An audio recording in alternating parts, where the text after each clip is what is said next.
From a powerful woman in leadership perspective, is there anything that you would say to those that might be aspiring to be in your position in 20 years' time? The sort of male-dominating environment piece. Yeah, to an extent, but I think actually, if you're good at what you do, you'll rise to the top. That's just how it is. It's quite often what people are reluctant to relinquish, that responsibility, give it to someone else, empower them to do a task.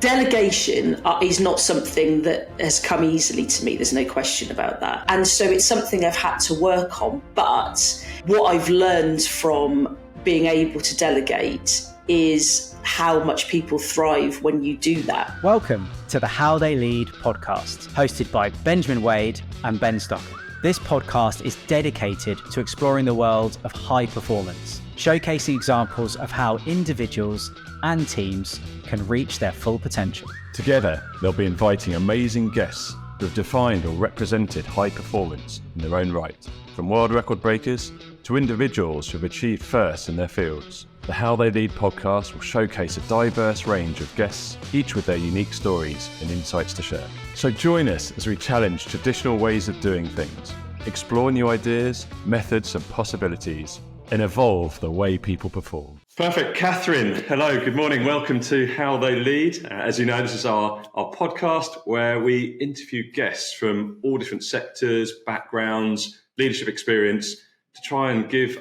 our listeners some nuggets of how to be better as an individual, as a team, or take them back to their business to help improve the performance of their business. Welcome. Thank you, Kathryn Evans from Trethowans. Great to have you on our latest episode. Thanks for your time. It'd be great to hear who you are and why you've appeared on our episode today. Well, I appeared on the episode today because you've asked me to. So thank you for inviting me to come and chat with you. So my name's Kathryn Evans. I'm the head of employment law at Trethowans.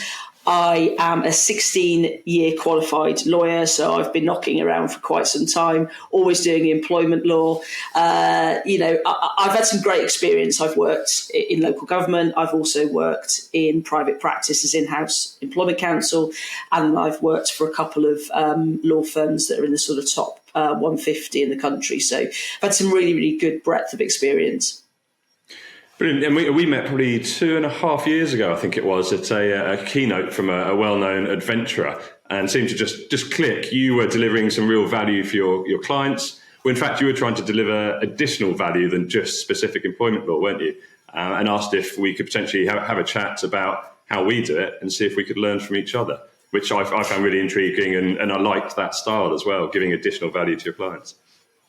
Yeah, I mean, I think, whenever I deliver my legal advice, obviously the law is quite important and that's what people come to me for.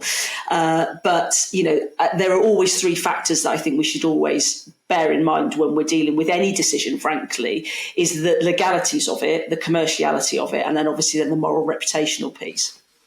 And so, depending on the push and pull factors for your client, depends on whether or not they will take the very strict, I'll follow the law to the letter style, or whether they say, as an example, you've got an employee who is actually causing you a great deal of difficulty to go through a proper performance management process or whatever it may be is actually going to be too difficult, too long. The damage that person's doing to the business by virtue of causing morale issues with others is overriding the requirement to make sure you have a fair dismissal. So the commerciality takes precedent at that point. And of course, I act for a number of household brands. And so, that reputational piece also becomes hugely important for companies where, perhaps, commercially it may not be the best thing, and even legally it may not be the best thing, but actually from a brand perspective, the decision has to be made and we go with it. So it's exciting times. But to go to your added value piece, you've got to be aware that there's so much more to it than just simply, well, this is what the law says, because bluntly, nobody really cares what the law says. That's my job. I just need to tell them how to get around it or to do it in the right way. Yeah, that's a really good point, actually, that we'll probably delve into rather than this first half, about a team member or an employee who might be your highest earner or highest biller, but isn't trusted and is almost causing a toxic environment. And how quickly do you remove that person from the team before it's too late? I think you were kind of alluding to that fact that sometimes it might not be the decision that comes to your mind first of all, but actually might be the right one commercially and the right one, well, you have to make sure it's the right one legally. But quite often we shy away from making that decision because it kind of goes against our grain, getting rid of that highest biller. But if it's causing that toxic environment, you kind of need to act fast, don't you, and remove that person if they can't be coached or developed in any other way. Yeah, I think that's a really, really good point.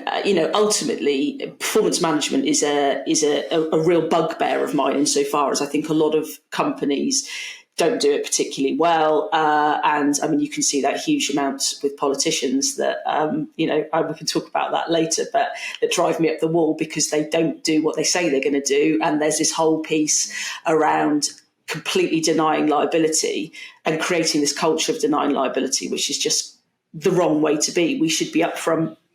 We should be blunt about our approach in what we're going to do in a respectful way.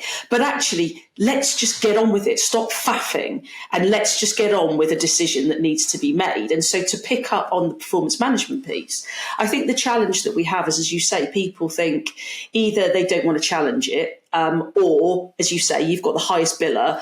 They're bringing a lot of money into the business. So actually, they can effectively behave how they want to behave.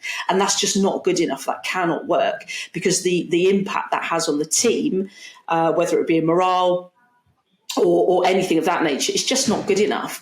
And, a good team ethos where people are working together for one common goal, you will find you'll get so much more out of that team collective, and it will then surpass that, as an example, that highest biller, and you'll all be happier. And that's really got to be a key point within work. Yeah, nice. I like your first point about the worst decision you can make is almost not making a decision at all. Yeah. Just get on with it and make something. Yeah, trust your instinct and trust or have confidence in the decision that you're about to make. You'll notice that I'm on my own. Obviously, Ben normally joins me. He's out probably halfway through the Sahara doing the Marathon des Sables at the moment. So you have me on my own. He normally asks about your leadership style and who's influenced you, or what is your style? What's your approach to leading your team or influencing those around you? I know we had a chat off air about some influential figures in your life that might have swayed the way that you operate, but what is your style? If we were to come and work for you on your team, what would we see? So I think my team would hopefully describe me as caring. I think that is one thing that I think is critically important, is I do care about my team and the people I work with. I think, having a genuine interest in what they're doing now, what they want, how they want to go in the future, where they want to be, I think that's, critically important because you get them to feel invested with you. Also, part of that is ensuring that they understand the mission. So what are we doing? Why are we doing what we're doing? Because actually you could just say, well, we're lawyers, we just want to have clients and we want to bill and we want to do this. But there's so much more to it. And I think, we want to be a place that people want to work and a place that clients want to come. And that's so much more than just being a good lawyer in inverted commas. So I think in terms of that leadership style, I try and encourage them to see so much more than just the legalities of what we're doing, and to see them as a business within the business. So they are an individual business within our employment team, which is a business, and the employment team is a business within the firm, which obviously is a business. Part of my leadership style is very much, ensuring that people take some responsibility for their own field or sphere. And part of that is taking some responsibility for being in the team as well. Micromanagement to me is possibly one of the worst things that you can do as a leader, because you don't effectively allow people to grow and to effectively make mistakes. And I think, going back to my point with politicians where, it's permanently, no, I'm not responsible. No, it's not me. But actually, we do some of our best learning through making mistakes. And so my job is not to stop them making mistakes per se, it's to stop them making catastrophic mistakes. So it's allowing them the breadth to be able to learn, but not get themselves into difficulty, because of course then that's counter productive, because then they end up losing their confidence, and that's the last thing you want your team to do. So it's a really long-winded way of saying I hope they think that I'm nurturing but not overpowering. Okay, nice. And how it was a really interesting point about the micromanaging, allowing them to make mistakes, but not catastrophic mistakes. But that's often a real issue or a struggle or a challenge for some of our clients, where it's quite a blurred line between stepping in and making sure they don't make a mistake, but not micromanaging. So how do you, or what boundaries do you put in place, or the guidelines to make sure that it doesn't turn into a catastrophic mistake? Because that's quite often what people are reluctant to relinquish, that responsibility, give it to someone else, empower them to do a task, but create those boundaries or that safe space for them to work within, so it doesn't turn into a catastrophic failure. Delegation is not something that has come easily to me. There's no question about that. I've always been a bit of a perfectionist, and I've really enjoyed working, on my own and having, I'm going to say my own clients, but you understand what I mean, and delivering all of that. And so it's something I've had to work on. But what I've learned from being able to delegate is how much people thrive when you do that, and the confidence that they can get from that process. So ensuring that, catastrophic mistakes aren't made, the important thing for me is that I'm open and, I'll talk to them about anything. So there's no scenario where I will get particularly grumpy with any team member, because I want them to be able to talk to me and tell me what's really going on. So I think that open approach is critically important. But also, giving them time as well, which I suppose maybe links to that, because, we're all very busy, and, I'm fee earning as much as the next person.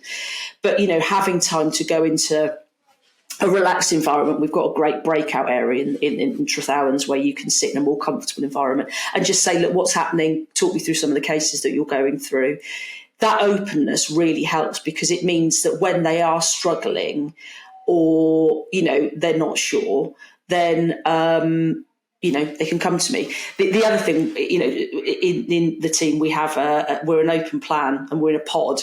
And so we have a standard phrase of all rise, which means we all stand up and then we can discuss a particular issue, which is quite nice. Nice. I like that. Okay. Yeah, so that's good. But I think it's openness and letting people make mistakes is critically important in my view, and not hammering them for it, because that's how they learn. And then being like in your position, quite influential obviously within the business, very, very vocal within the business, but how do you show that sort of openness and vulnerability without appearing, some people think that the vulnerability is almost a sign of weakness, which I guess in your sector could be frowned upon. So how do you appear open and share like your feelings or concerns or worries or challenges without appearing too vulnerable? I don't think that's particularly an issue in the firm that I'm in, because we are a very collaborative firm. I know of other, firms where it very much is a sort of, blame culture environment, and that's just not how we are. I absolutely know I don't know everything. And in fact, the older I get and the more experienced I get, the more I know, or I feel I know less than I ever did. Yes, I'm a very experienced lawyer and I know huge amounts about the area that I deal with. But in terms of people management, in terms of how businesses operate, and the law changes all the time in any event, there's every day's a school day. I always say that. There's always something more to learn. And I am quite a vocal, as you probably can tell, quite blunt individual.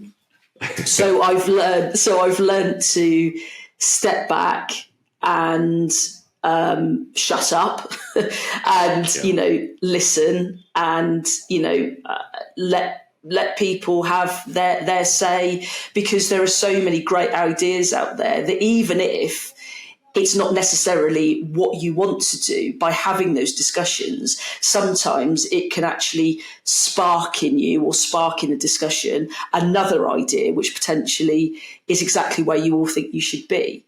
But yeah, everyone in my team has a voice, and particularly if it's admin related, my secretary, who is absolutely fantastic, you crack on.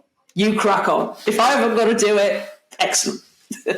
So you say that's really understanding the skill set of the team, who is on your team, what makes them tick, what motivates them, but understanding the expertise that you have and then relying on that or using that your benefit. Yeah. Well, I think the thing is that, we're all different, and, we've all got different ways of working. We've all got different ways of wanting to operate. And I think, my standard approach is that you treat people like adults until they give you a reason not to. And so to pick up on that, having that open discussion with staff and colleagues and what have you, and saying to them, look, what is it that where do you see yourself in 2 years, 5 years? What makes you tick? What do you really enjoy? If you really enjoy, spreadsheets and bits and pieces, then you're going to be great at the admin and the organisational piece. If you really like talking to people, you're going to be great at the BD piece. And it's not forcing everyone to do everything because that's the job. It's actually bringing people into the mix and saying, well, these are all the things that we need to deliver. Who's best placed to deliver it, rather than, trying to put a square peg into a round hole, I suppose. That's great. And we often talk about this in terms of high performance of a business or a team. And we look at the leadership aspect of it, the self-leadership, but then the importance of actually following others as well, which you've alluded to in the conversation we've just had. But I imagine in a leading law firm where you've got managing partners and partners who 20 years plus of experience, quite powerful in terms of the way that they operate and hold themselves. So how does that fit in when everyone's potentially trying to be seen as a leader in their own right? How do you take that step back and allow others to lead and you to follow? Has that been an issue in your career, or how do you cope with that? Focusing on the firm that I'm at Trethowans, it isn't really a huge issue. We have got a couple of really key values, and one of the most important for me is no egos. Okay. Which effectively is that, you as a person, regardless of whether, managing partner or, whatever stage or level you are within the firm, that you don't have an ego and think that you're bigger than the thing that you're in. Because I think as soon as you think you're bigger than the team or bigger than the firm, you really have missed the point. Yeah. And so at partnership level, when we're together as partners and we're talking, everyone is able to have their say, and that's so important. Whether they want to or not, they have the opportunity to do so, and that great discussion comes from that. There's not that sort of elbowing of showing, well, look at me, look what I'm doing. I don't get that impression from the partnership. It's very much a collaborative environment, which isn't commonplace in many law firms and professional services. And for me, I think it's a breath of fresh air, and that's why I love where I work. As cheesy as it sounds, I love working in Trethowans. I think it's a great firm. And I was going to say, actually, yeah, you mentioned that this isn't common for several law firms, and I'd back that up. We've been speaking to several clients and potential clients who are just starting to see that they need to maybe change, especially with sort of Gen Z millennials coming through who are the managing partners of the future. So how would you advise them, or what steps could they take to start out this more collaborative journey and not potentially be as transactional in the way that they operate as a law firm or professional services business? I think listening and sharing are really important things.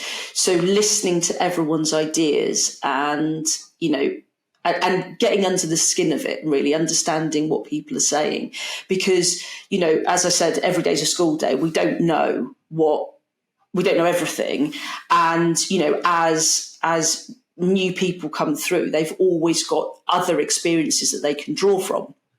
And those experiences can actually develop us as a firm. And, whenever I see a new person coming in, I always say to them, where have you come from? What do we do well, and what could we do better? Because there's always something that we can improve on. So I think in terms of to leaders of the future, don't be arrogant. Nobody likes that. Do listen to what people have got to say, and do share. Sharing in your collective endeavours, sharing your wealth, sharing, your joy, if you like. All of those things are so important because people feel part of something. And communication, I suppose, for me, is probably one of the biggest issues that I see in any business.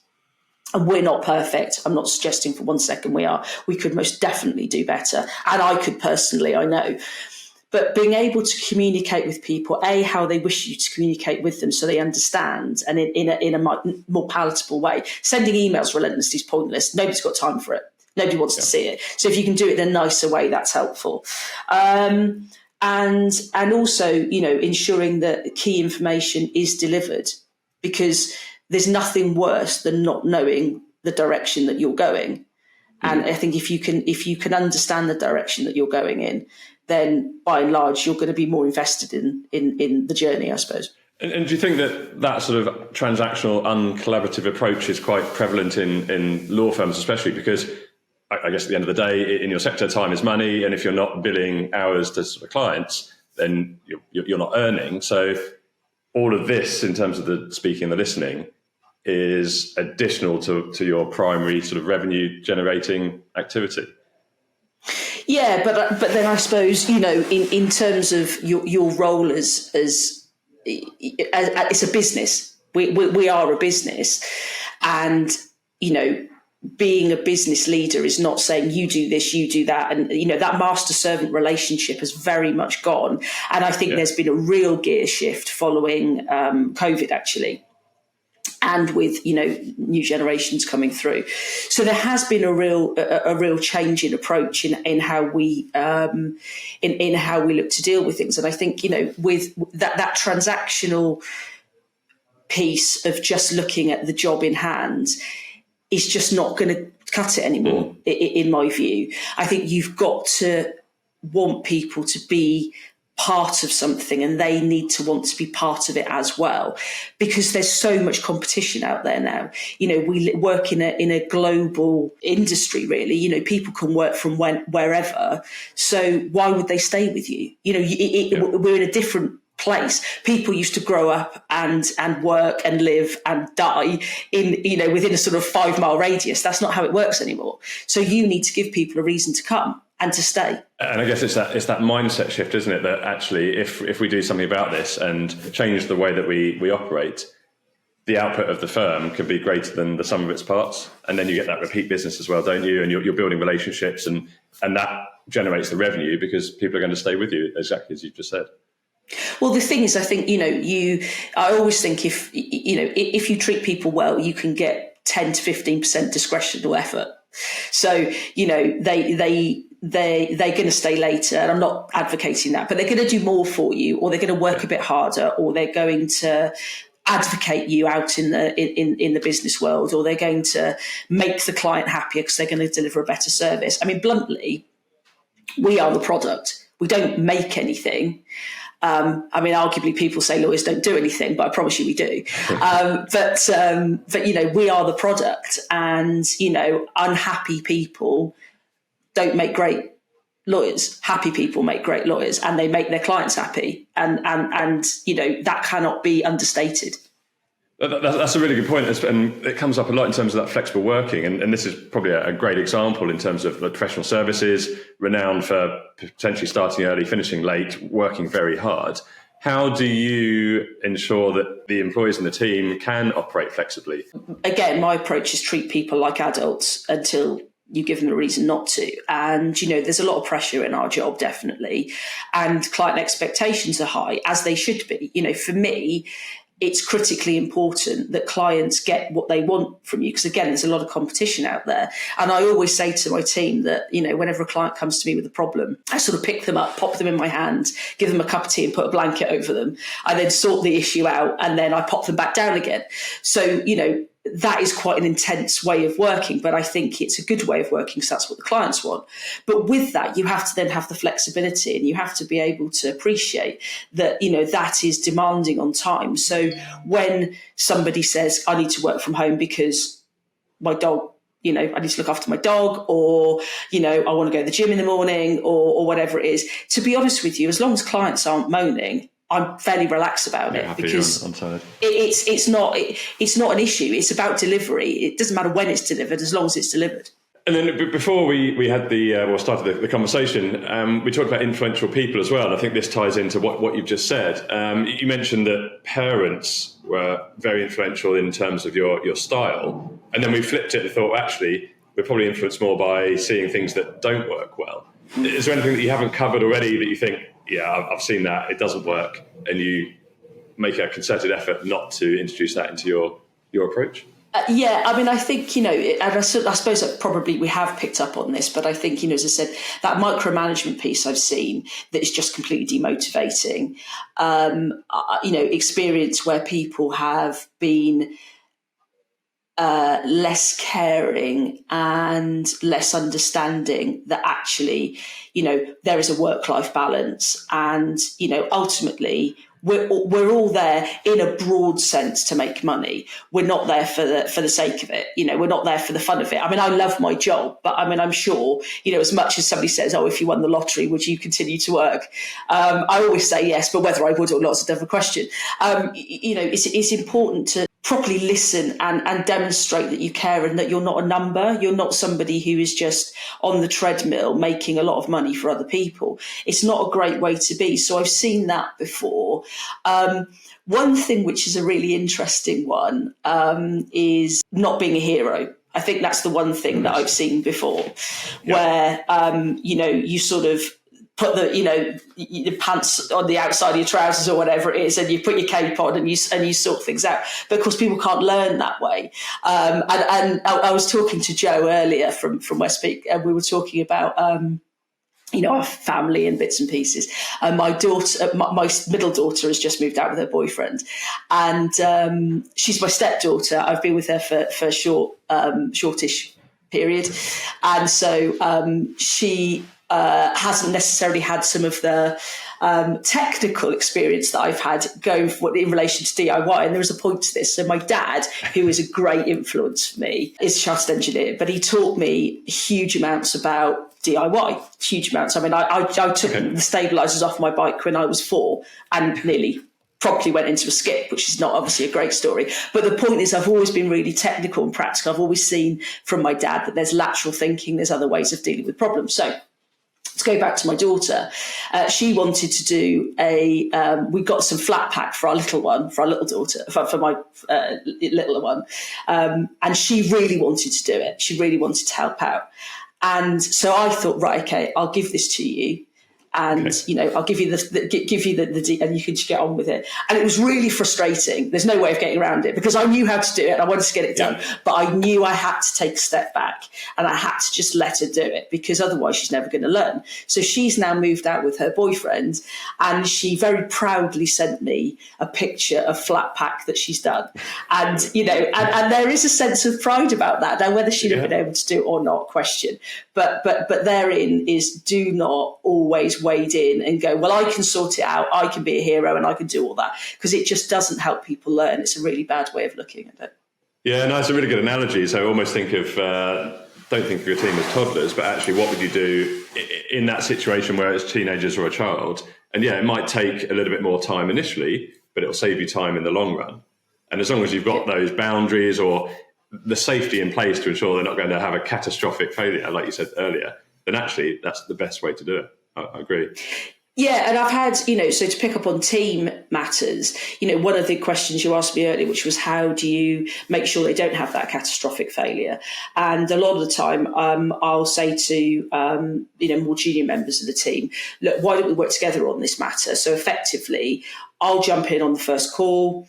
We'll work out some strategy and direction, and then frankly they can do the legwork, the sort of more transactional piece. But what they get hopefully as a result of that is confidence in the direction of travel. I then know a little bit more about what's going on, so it's easier touch points as we move through the process, so that there's that visibility. So the client knows that I'm there, they know that I'm there, I know that I'm there, and it broadly stops that, as you say, that catastrophic failure. We had a conversation almost identical to this yesterday with a client, and we were discussing, I'm not sure if you've read it, Turn the Ship Around by David Marquet, the nuclear submarine commander.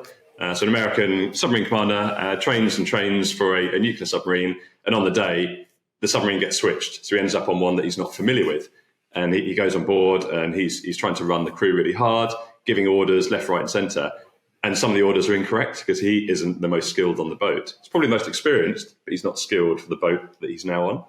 So he gets everyone together and says, well, actually, how can we safely operate this? And they decide that they'll reverse the roles and that the experts, who are the crew, will brief the intent of what they need to do to meet the vision and the goal of the boat.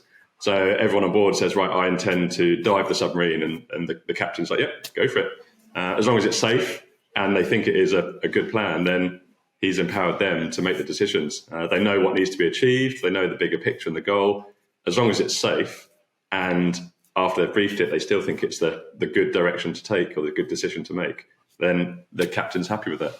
And that almost ties into exactly what you've said. I think the thing is, and it sort of goes back to that no egos, no arrogance piece of, does it matter how you get somewhere as long as you get there? And, obviously you want to get somewhere as in the best, most efficient way possible.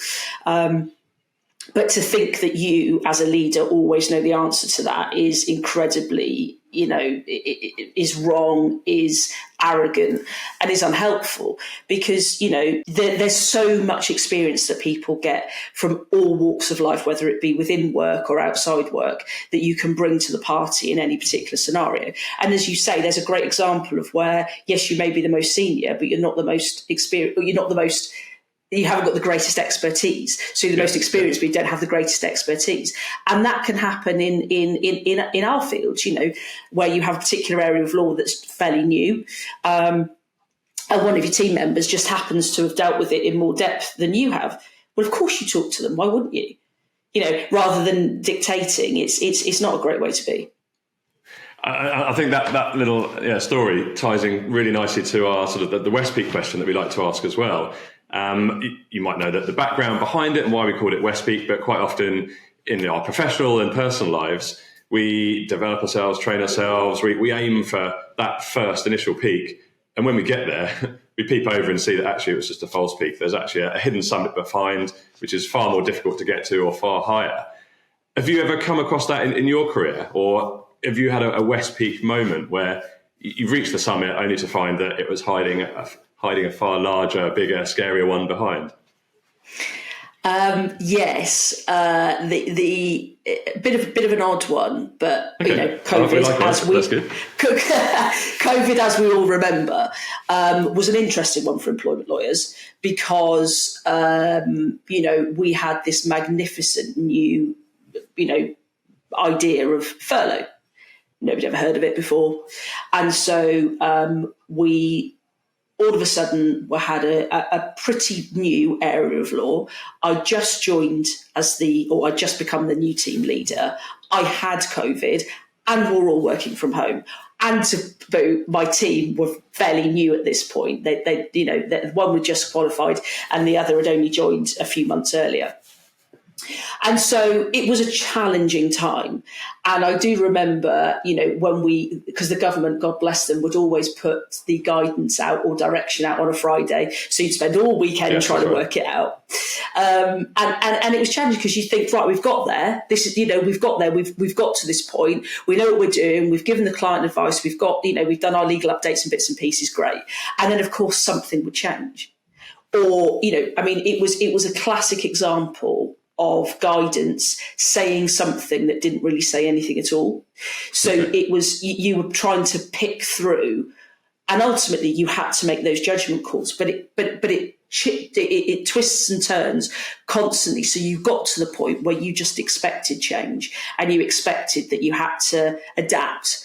And it was fantastic learning for me. So I'd literally just taken over as the head of department, and so I was having to lead the team in a hybrid way, because we weren't all together, and keep the team together. Brand new team, brand new area of law, directing clients. It was a really interesting time, but I think it was probably something that was a great source of learning for me, and something that, whilst at the time I probably didn't appreciate it, I really do appreciate it now. Looking back on it, reflecting from it. Oh, that's brilliant. Thanks very much for that. I think we've covered a lot of depth and breadth and gone down some rabbit holes. That was a great 35 minutes of chatting. What I wanted to just wrap it up with, in terms of your expertise and experience, but from a powerful woman in leadership perspective, is there anything that you would say to those that might be aspiring to be in your position in 20 years' time, or just starting out on their journey, maybe in a male-dominated sector or business? Yeah, I mean, I think, my starting point is don't be scared. It's very easy, so business development, going in and going to do, events and bits and pieces is a great example of that, where people can walk into a room and feel nervous and overwhelmed. And, the assumption is everybody knows everyone else. Everyone's more experienced than me. Everyone's got something better to talk about, something more interesting to say. And that's just not the case. A lot of people really struggle with that environment, and, be confident in your abilities. You've got something to say. The sort of male dominating environment piece, yeah, to an extent, but I think actually, if you're good at what you do, you'll rise to the top. That's just how it is. And I think, yes, there are going to be some places and some organisations that aren't necessarily going to want to help you with that. But by and large, that is really changing. And, there's great opportunity out there for people who want to graft. And, again, to go back to my dad did his first degree when he was 40, and he went on to be a world leader in what he did. He was incredible. He went all over the world talking about stuff I don't quite really understand, but he tried to tell me, God bless him. It was metallurgy. He was a chartered engineer, God. But you can do what you want if you're prepared to work for it. But equally, the world doesn't owe you anything. And I think, that sense of you've got to be self-made. Obviously, you can have people that can help you along the way, and good leaders should help you along the way. But don't be afraid to try something. Don't be afraid to make mistakes. Get deep into the issue and enjoy it. That's the other thing. If you're not enjoying what you're doing, what on earth are you doing? Do something else. I love my job. That's a brilliant final sentence, I think. And my key takeaways were, have fun. Don't be grumpy, which I think ties into it. Listen to your team and know that you're not the expert.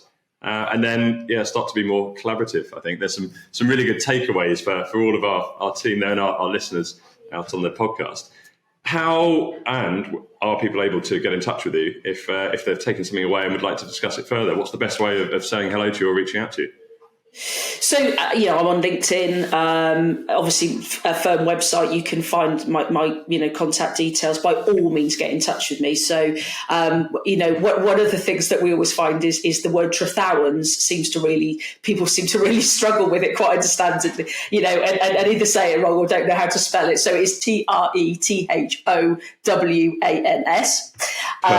You can find me on LinkedIn, but reach out. I'd like to think of myself as a fairly open person, and I love hearing about other people's experiences and learning from other people, because there's so much that people can share with me. Brilliant. Well, thank you, Kathryn. I know you're a busy person. Appreciate your time and for allowing us to have you on as a guest on How They Lead. Thank you very much. Thanks, Ben.